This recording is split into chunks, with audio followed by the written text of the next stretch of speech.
Okay, I think everybody knows why we're here. We are here for the easiest cooking series on this app. And as always, if you don't like any of the things that I'm cooking or how I choose to cook them, then you can scroll on and kick rocks. Today we're going to be cooking the pre-prep freezer meal of beef cacciatore. Don't judge the name, and I don't even really know what cacciatore is. It just sounded good and it had Italianish things in it. So I'm just gonna pop this out of the bag and dump it into my Dutch oven. As always, I'm going to be cooking this in the Dutch oven, so I don't have to defrost it, but if you're cooking it in the crock pot, remember that you may have to defrost it completely depending on what type of crock pot you have.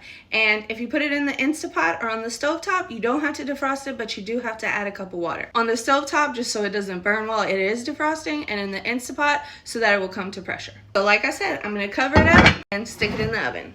Alright, just like always, I popped it into a 400-degree oven for about 2.5 hours. This is what it looked like at about 1 hour. I just stirred it to break up the meat. And this is what it looked like when I pulled it out of the oven. I honestly should have cooked it for longer or done it in the crock pot because I really wanted it to be long shreds of beef, which is why I did the beef ribs. But it was time to eat dinner, so I just pulled out my kitchen shears and chunked it up.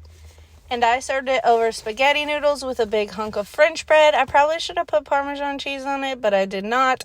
But the flavor was definitely there because as I was making this voiceover, my son texted me to ask if he could have seconds. So, you know, not the prettiest meal in the world, but definitely kid approved.